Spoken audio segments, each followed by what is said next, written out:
Do you struggle to find your voice in a noisy world? Do you feel your voice lacks confidence and energy to accurately communicate your thoughts, ideas, and passions? Do you wish there was an easy way to give your voice what it needs to captivate your audience every time? My name is Clay Collins, and like you, I struggled with these issues for years. But I found a blueprint that can help you change the way you think about your voice and therefore the way your voice comes across to others. Welcome to the My Voice Mentor podcast. So when did crushing it become a good thing? I'm not quite sure when that transition happened. I mean, I'm just imagining a 16-year-old coming in after driving the car for the first time and dad saying, "Hey, how'd it go, son?" "Dad, I crushed it." Grandma's in the other room going, "What did he say?" "He crushed the car, Mom." "What?" And my generation was no better. We, at one point, I think bad was bad, then bad was good, and now I think bad is bad again. Why do we do this to the English language? Is it not hard enough as it is? We keep changing the meaning of words. My Lord, how are we supposed to understand anything?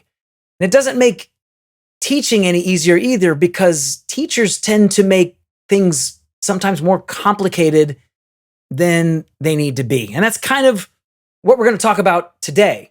But before we do that, do you need to improve your voice? Would you like to improve your voice? Are you a public speaker or a singer needing to just kind of get things flowing a little bit and improve your voice? Well, I want to give you something for free. I have a 5-day vocal boot camp that all you've got to do is go to myvoicementor.com/bootcamp and just put your email address in there, and I will send you right away my 5-day vocal boot camp. It'll give you a lesson every single day of the week, and it'll help get you started on a really good path to improving your voice.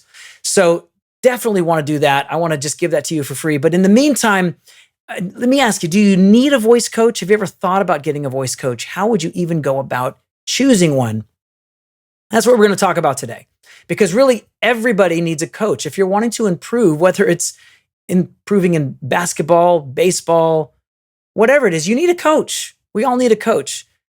We don't typically think about that with areas of the voice, but maybe you have need for a coach. And how do you find a good one? Well, I'm going to try to help you with that, because I've experienced both good voice coaches and bad voice coaches. And there really is a criteria, I think, that helps in the decision-making process. And so first, I want to kind of talk about the problem.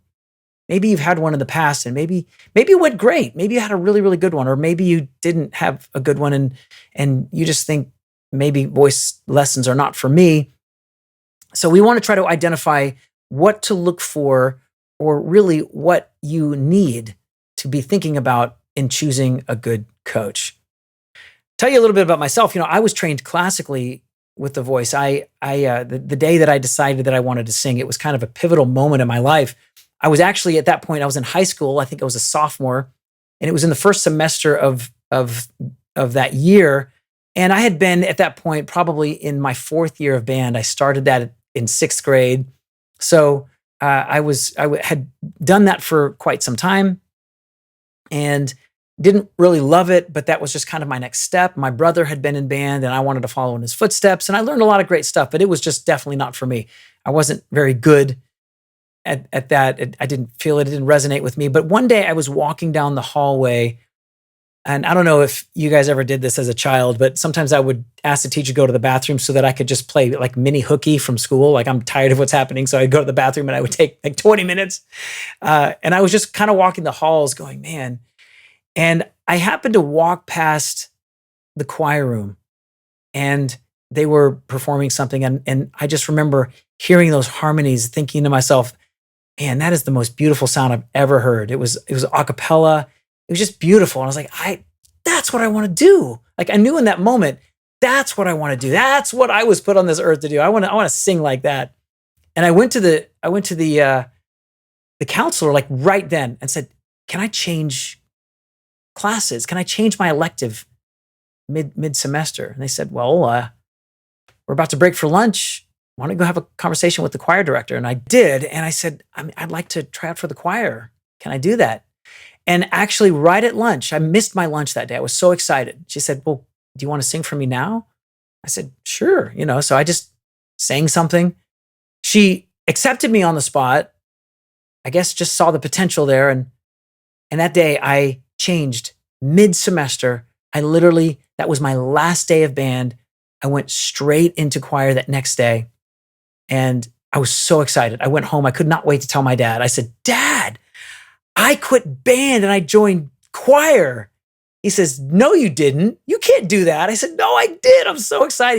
He said, you weren't going to have a conversation with me about this? I said, Dad, this is great. I'm so excited. I have never been more sure or excited about something in my life. I said, this is great. And he was not happy. He said, are you telling me we've invested all these years into band and piano and all of these things, and you're gonna go to choir? You're so late. You're halfway through your sophomore year. But I just knew it was what I was supposed to do. The very next year, my junior year, I knew I was way behind. I mean, these guys have been singing for years, and I was just like this newbie. And everybody was trying out for this thing called All Region. I said, I'm going to try out for All Region. This is awesome. I'm a pretty good singer. I think I can do this. And I came back dead last. I mean, there was, I think, 27 tenors that year that tried out, and I was 25th out of 27. It was horrible. I was so embarrassed, mortified, humiliated. And these are these crucial moments in our life where we realize, am I supposed to be doing this, or am I just blowing hot air? And if you ever experience a kind of a discouragement, sometimes it causes you to quit. But for some reason, and I was devastated, I said, no, I just knew I could do better than 25th out of 27. I just knew I could do better. I had one more year to do it, and I worked really, really hard.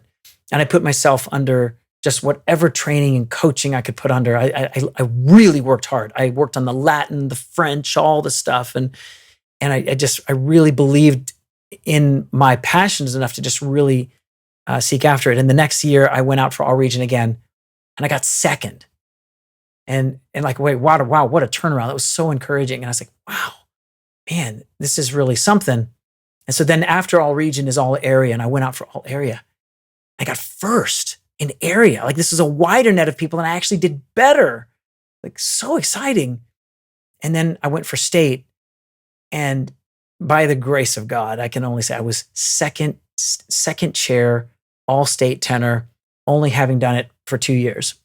So maybe that's an encouragement to you that really, no matter what time you get into the game, I don't care if you're 30 or 40, 15, if you've made a decision to improve your voice, whether it's for singing or for speaking, that is the right decision.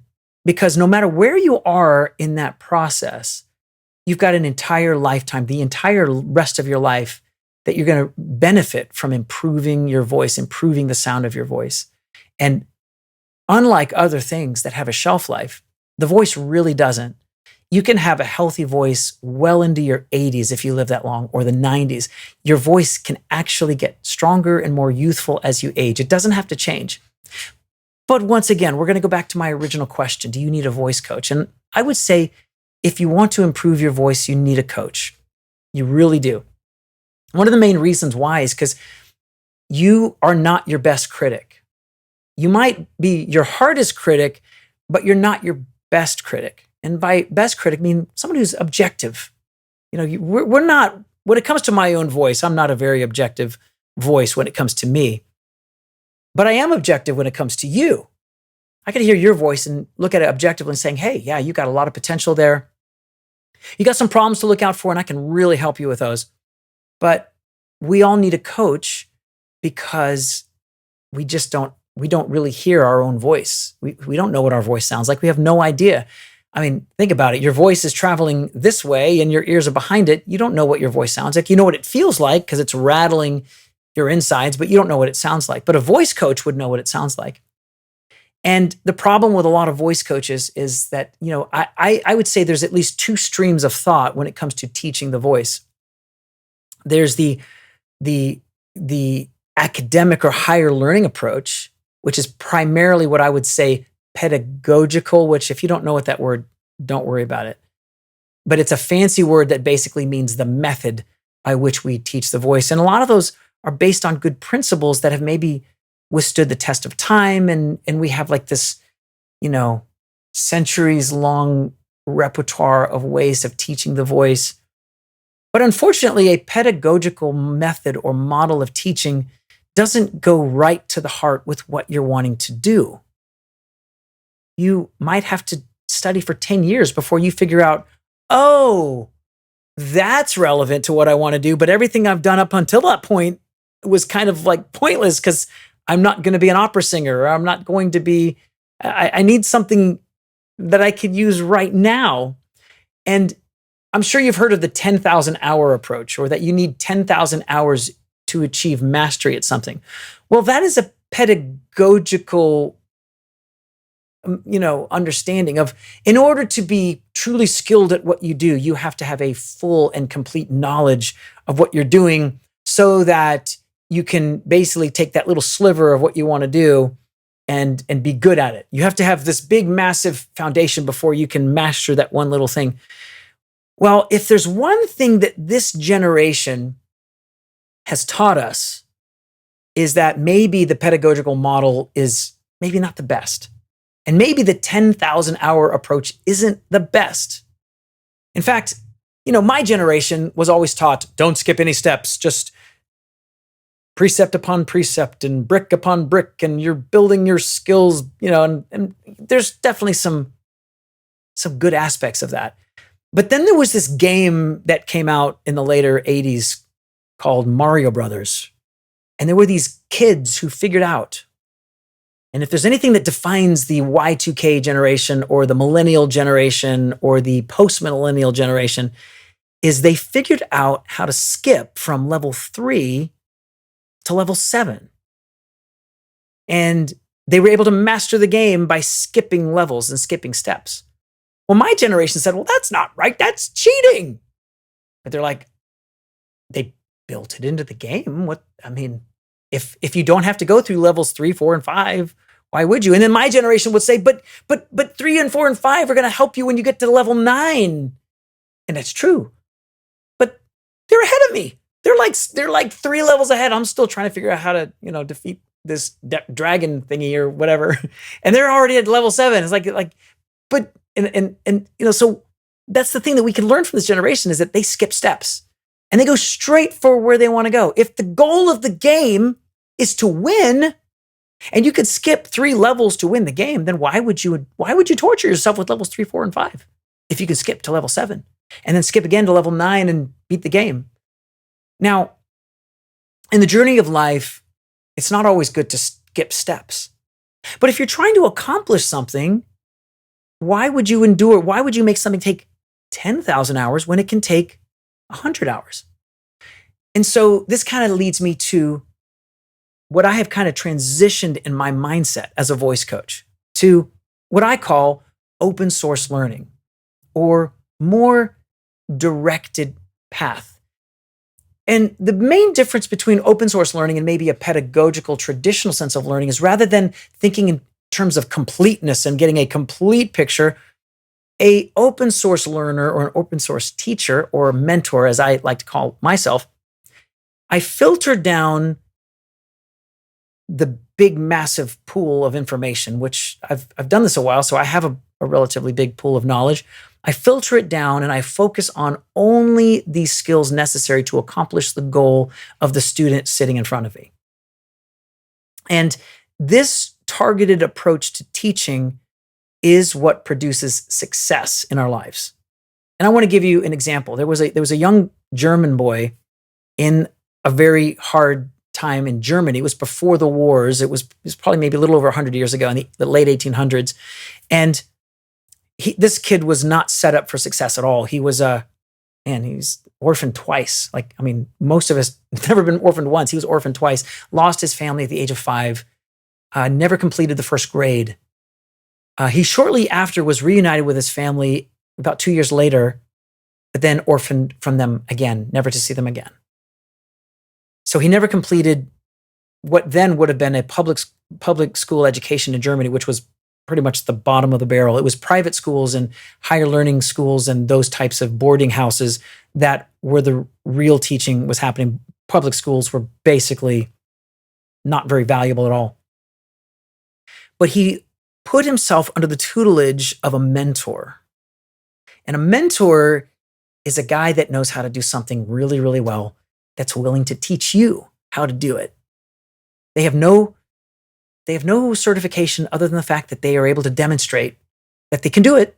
And this particular mentor was a music maker. He was a maker of musical instruments. He made pianos, and he began to teach this young boy, this young orphaned boy who had absolutely no advantage in life. He began to teach him the art of making pianos, and he made his very first piano in his kitchen. He had to hide it from the German authorities because doing such thing against the German government was absolutely banned and outlawed. So he was doing this work, building his first piano in his kitchen.